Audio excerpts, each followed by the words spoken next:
कानून के शिकंजे में फंसे गए ना, तुम्हारी भलाई इसी में है कि अपने ऊपर लगे हुए इल्जामों को कबूल कर लो, वरना बहुत पछताओगे। मैं निर्दोष हूं। चालाक बनने की कोशिश मत करो। सीधी तरह नहीं बकोगे तो हमें उगलवाना आता है। भैया मैं भैया नहीं, इंस्पेक्टर वर्मा कहो। तुम्हें 3rd डिग्री के चक्कर में घुमाया तो उधर जाओगे और खुद बहुत नहीं, मैंने कुछ नहीं किया। एक मौका देता हूं। मैंने कुछ नहीं किया भैया। सोच लो। आप मेरा यकीन क्यों नहीं करते? मैंने कुछ नहीं किया। इंस्पेक्टर इसे नहीं करो अंदर। भैया भैया मैं बेकसूर हूँ भैया। भैया मेरी बात तो सुनिए, मैं बेकसूर हूँ भैया। भैया मैं बेकसूर हूँ भैया। भैया मेरी बात तो सुनिए। भैया मैं बेकसूर हूँ भैया। भैया मैं बेकसूर हूँ।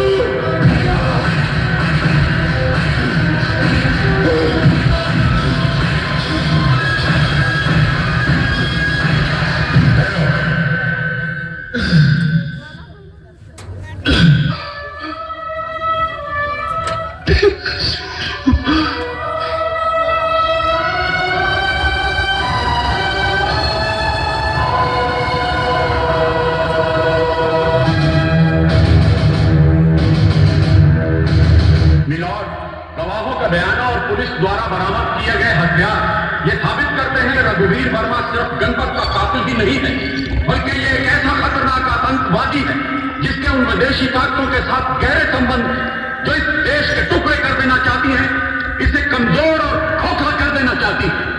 मिलॉर्ड, ये था इसका फ्यूचर प्लान। अब मैं इसकी बीती हुई जिंदगी के बारे में कुछ कहना चाहूंगा। शुरू से ही रघुवीर को गुंडागर्दी का शौक था, जिसके कारण इसको कॉलेज से रस्टिकेट भी किया गया था। कॉलेज से निकलते ही इसने गली मोहल्ले में दहशत फैलाना शुरू कर दी और फिर अपने आप को खुद ही नेशनल हीरो का खिताब भी दे डाला। मैं पूछना चाहता हूं, क्या नेशनल हीरो नाजायज हथियारों का धंधा करता है? क्या नेशनल हीरो गणपत जैसे युवा नेता का खून करता है? क्या नेशनल हीरो एंटी नेशनल ताकतों से मिलकर देशद्रोह करता है? नहीं मिलॉर्ड, मेरा भाई देशद्रोही नहीं है, वो निर्दोष है। ये तो झूठ है, गलत है मिलॉर्ड। गलत है तो आप इसे निर्दोष साबित कर दीजिए। ले आइए सबूत। सबूत तो तुम लोगों ने गायब कर दिए। मिलॉर्ड, मिस्टर रवि वर्मा अदालत में खड़े एक रिप्यूटेड वकील पर झूठा इल्जाम लगा रहे थे। इनका कहना है कि मैंने झूठे गवाह पेश किए, मैंने गलत सबूत पेश किए। यह कानून की वर्दी, यह इंसाफ की मूर्ति और अदालत की कुर्सी पर विराजमान ये जज साहबा, ये सब झूठे हैं और दिन दहाड़े कानून की धज्जियां उड़ाने वाला इनका भाई सच्चा है। मिलॉर्ड, ये शोर मचाकर अदालत की कार्रवाई रोकना चाहते हैं। This is contempt of court. यह अदालत की तौहीन है। मिस्टर रवि वर्मा, अदालत आपको चेतावनी देते हुए बाहर जाने का हुक्म देती है। आप मुझे बाहर तो निकाल सकती है मिलॉर्ड, लेकिन मेरी आवाज तो बंद नहीं कर सकती। रघुवीर निर्दोष है, मुझे बताया गया है मिलॉर्ड, मुझे बताया गया है वो निर्दोष है मिलॉर्ड। मिलॉर्ड, यह कोई आम मुकदमा नहीं है। इस मुकदमे का फैसला आने वाली पीढ़ियों के लिए एक बहुत बड़ा सबक होना चाहिए। That's all milord. मिस्टर रघुवीर, तुम अपनी सफाई में कुछ कहना चाहते हो? मैं जो कहना चाहता हूं मेरे भैया ने कह दिया। आपने सुना नहीं, लेकिन मैं सुनना चाहता हूं। कानून के हर फैसले को सुनना चाहता हूं। आप अपना फैसला सुनाइए। मुजरिम रघुवीर वर्मा, ये अदालत तुम्हें सजाए मौत का हुक्म सुनाती है। Hang till death. भाभी,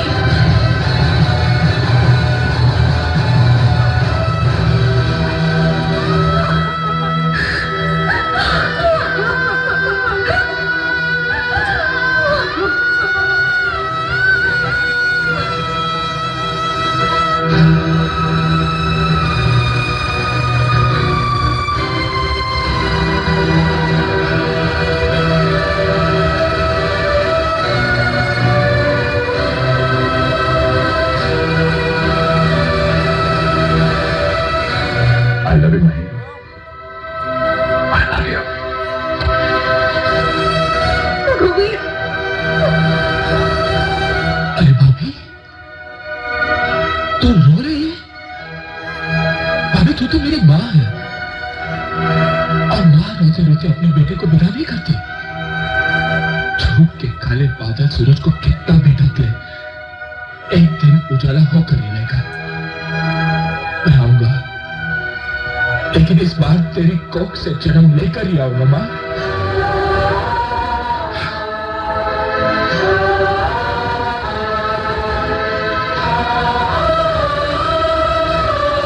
रोशनी, भाभी और भैया का ख्याल रखना।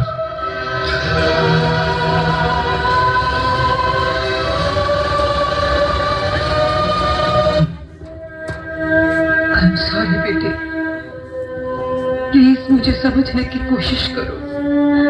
मैंने जो कुछ भी किया वो मेरा फर्ज था। जज के तौर पर तो आपने फैसला सुना दिया, मगर याद है एक फैसला आपने मां के तौर पर भी सुनाया था। हम दोनों को एक दूसरे के गले में वरमाला पहनाने का फैसला। वो भूल गई मां? मैं सिर्फ एक मां हूं बेटे, कोई विधाता नहीं। उसके फैसले को तो कानून की लाखों करोड़ों किताबें भी नहीं बदल सकती, मगर प्रेम के 2.5 अक्षर इस फैसले को बदल सकते हैं मां।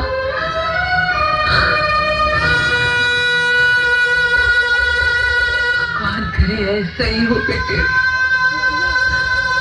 कितनी बदनसीब मां हूं मैं, अपनी बेटी को सदा सुहागन होने का आशीर्वाद भी नहीं दे सकती।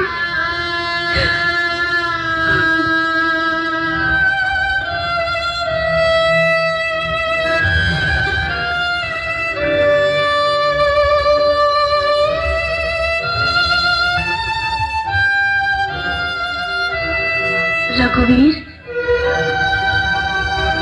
रोशनी,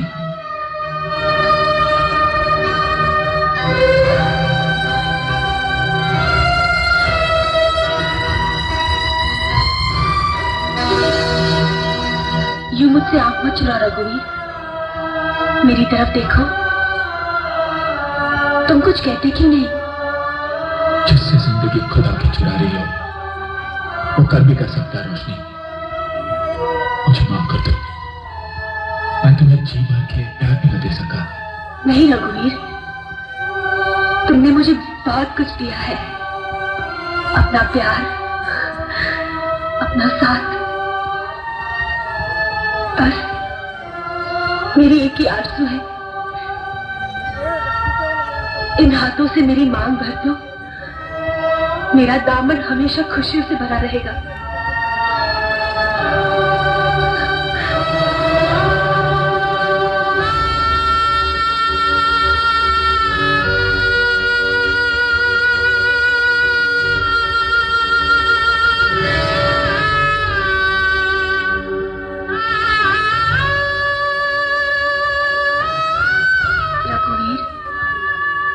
आज तुमने मेरी मांग में सिंदूर भरकर मेरी उम्र बढ़ा दी। भगवान करे मेरी उम्र भी तुम्हें लग जाए।